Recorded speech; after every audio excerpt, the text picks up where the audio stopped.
Nikos Aliaga blessé, cet accident dont il avait déjà victime en plein direct à la Star Academy.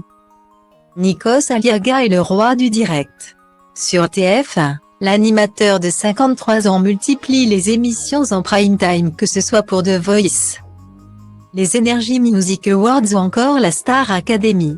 Depuis le 15 octobre, le compagnon de Tina Grigoriou a repris les commandes du télécrochet sur la première chaîne avec une certaine nostalgie.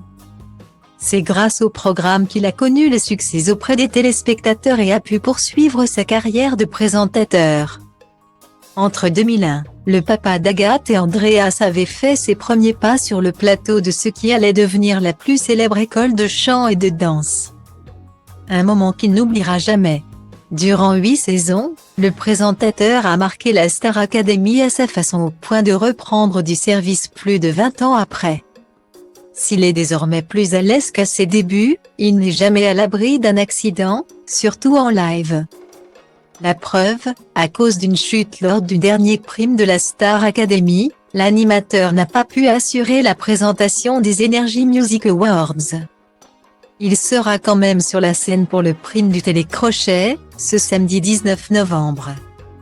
Mais ce n'était pas le premier incident de la saison pour lui, le 29 octobre dernier.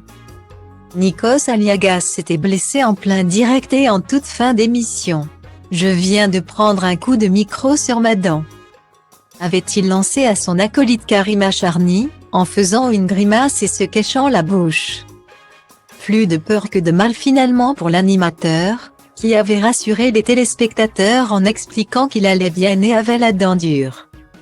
S'il a été soulagé d'avoir évité de justesse une grosse blessure, ce ne fut pas le cas il y a quelques années.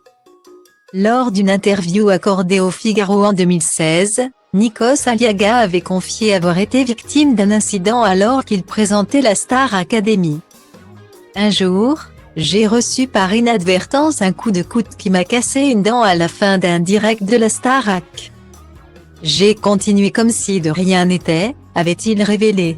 Une mésaventure qui ne l'a pas traumatisé même s'il a dû passer d'urgence chez son dentiste. C'est les risques du direct.